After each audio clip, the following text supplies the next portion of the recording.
شروع کرتی ہوں اللہ کے نام سے جو بڑا مہربان نہایت رحم کرنے والا ہے۔ کتے کی پیدائش کے متعلق دو طرح کی روایات ملتی ہیں۔ پہلی روایت علامہ عبد الرحمن الصفوری نزہۃ المجالس جلد 2 صفحہ نمبر 275 میں یوں بیان فرماتے ہیں کہ کتے کی تخلیق اللہ پاک نے شیطان کے تھوک سے کی۔ واقعہ اس طرح لکھا ہے کہ جب حضرت آدم علیہ السلام تخلیق کے مراحل میں تھے تو شیطان اس وقت ان کے پتلے کے پاس آتا۔ ایک دن ابلیس لعین نے تکبر میں آ کر حضرت آدم کے پتلے پر ان کے پیٹ پر تھوک پھینک دیا۔ اللہ پاک نے اس مٹی کو اتار دیا اور پھر اس پلید مٹی سے کتے کی تخلیق ہوئی۔ جہاں سے مٹی اتاری گئی تو وہاں حضرت آدم علیہ السلام کی ناف بنائی گئی۔ اللہ تعالیٰ نے حضرت جبرائیل علیہ السلام کو حکم دیا کہ اس تھوک کو مقام ناف سے نکالیں۔ ناف کی گہرائی جبرائیل علیہ السلام کے حضرت آدم علیہ السلام کے مقام ناف سے مٹی کو ریدنے کی وجہ سے ہے۔ چونکہ یہ واقعہ امام صفوری نے بلا کسی سند کے ذکر کیا ہے اس لیے اس کو معتبر نہیں کہا جا سکتا، اور ویسے بھی اس روایت کو امام صفوری کے علاوہ بس امام اسماعیل حقی نے تفسیر روح البیان میں بیان کیا ہے۔ اس کے علاوہ کسی بھی مفسر یا محدث نے بیان نہیں کیا، اس لیے یہ بے اصل اور بے سند تصور کیا جاتا ہے۔ کتے کی تخلیق کے متعلق دوسری روایت یہ ہے کہ جب حضرت آدم علیہ السلام اور حضرت حوا کو اللہ نے زمین پر بھیجا تو شیطان نے زمینی درندوں کو ورگلایا کہ وہ ان دونوں کو کھا جائیں، تو تب اللہ نے کتے کو پیدا کیا جس نے حضرت آدم اور حضرت حوا کی ان درندوں سے حفاظت فرمائی۔ اس روایت کو نور المبین میں حضرت علی شیر خدا سے روایت کیا گیا ہے۔ اس روایت کی سند کو کافی مفسرین نے صحیح قرار دیا ہے کہ کتے کی پیدائش حضرت آدم کو زمین پر بھیجنے کے فوراً بعد اللہ پاک نے فرمائی۔ بخاری کی حدیث نمبر 3227 میں روایت ہے کہ حضرت میمونہ رضی اللہ تعالی عنہا سے مروی ہے کہ ایک بار حضرت محمد صلی اللہ علیہ وآلہ وسلم نیند سے اٹھے تو بہت ہی پریشان دکھائی دے رہے تھے۔ حضرت محمد نے فرمایا کہ حضرت جبرائیل علیہ السلام نے آج میرے پاس تشریف لانے کا وعدہ کیا تھا لیکن وہ تشریف لے کر نہیں آئے۔ حضرت محمد کو اس بات کی فکر تھی کہ حضرت جبرائیل علیہ السلام کے نہ آنے کی وجہ کیا ہو سکتی ہے۔ سارا دن اس فکر میں گزر گیا، پھر آپ کو یاد آیا کہ آپ کی چارپائی کے نیچے ایک کتے کا بچہ بیٹھا ہوا ہے۔ آپ نے اس کتے کے بچے کو گھر سے نکالا، پھر اس جگہ کو اچھے طریقے سے صاف کروایا، پھر حضرت جبرائیل امین علیہ السلام تشریف لائے۔ آپ صلی اللہ علیہ وآلہ وسلم نے حضرت جبرائیل امین علیہ السلام کو تاخیر سے آنے کے بارے میں شکایت کی۔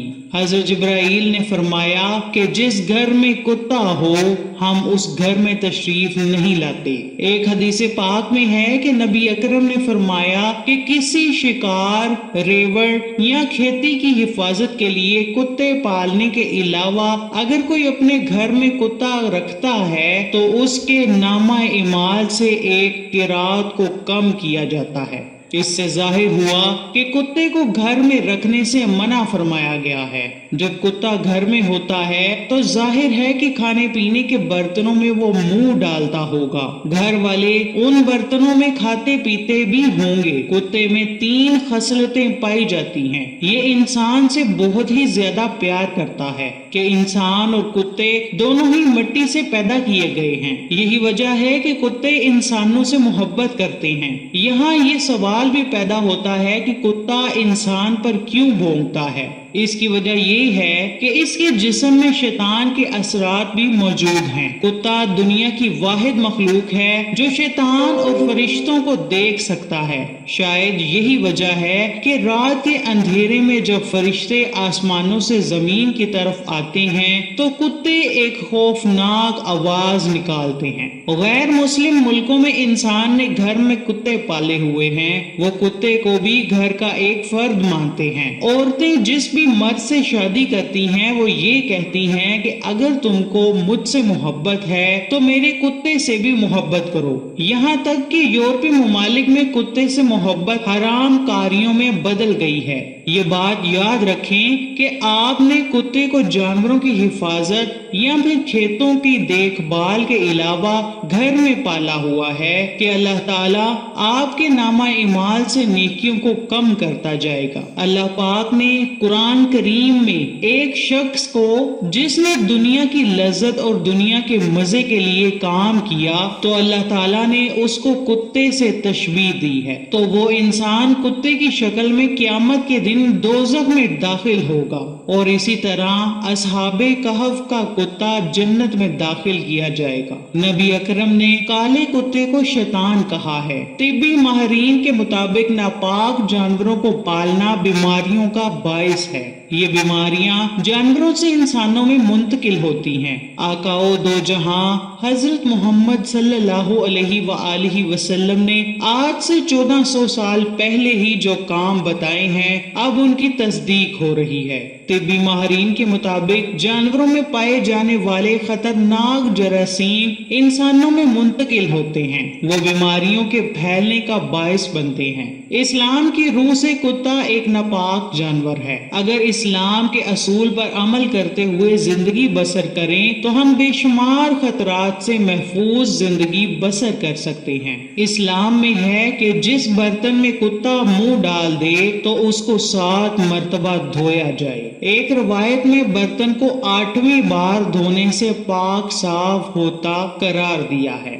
آج سائنسدانوں نے بھی تحقیق کی ہے کہ کتے میں بے شمار قسم کے جراثیم پائے جاتے ہیں کہ برتن کو بار بار دھونے سے ہی اس کے جراثیم ختم ہوتے ہیں، لیکن اسلام نے آج سے 1400 سال پہلے ہی یہ سب کچھ بتا دیا تھا۔ اس سے اندازہ لگا لینا چاہیے کہ نبی اکرم نے اللہ تعالیٰ کے حکم سے ہم کو سب کچھ پہلے سے ہی آگاہ کر دیا ہے۔ ایک انگریز ڈاکٹر نے تحقیق کی ہے کہ جس برتن میں کتے نے منہ ڈالا تھا اسے خوردبین کے ذریعے تحقیق کیا گیا تو کتے کے لعاب میں جو جراثیم ہوتے ہیں جو مٹی کے سوا کسی اور چیز سے ختم نہیں ہوتے، کیونکہ مٹی میں جراثیم کو ختم کرنے کی طاقت بہت ہی زیادہ پائی جاتی ہے۔ کتے کے جراثیموں کو ختم کرنے کے لیے مٹی بہت ہی اچھی چیز ثابت ہوئی ہے، اس لیے نبی اکرم نے فرمایا کہ مٹی میں بہت سی بیماریوں کی شفا ہے۔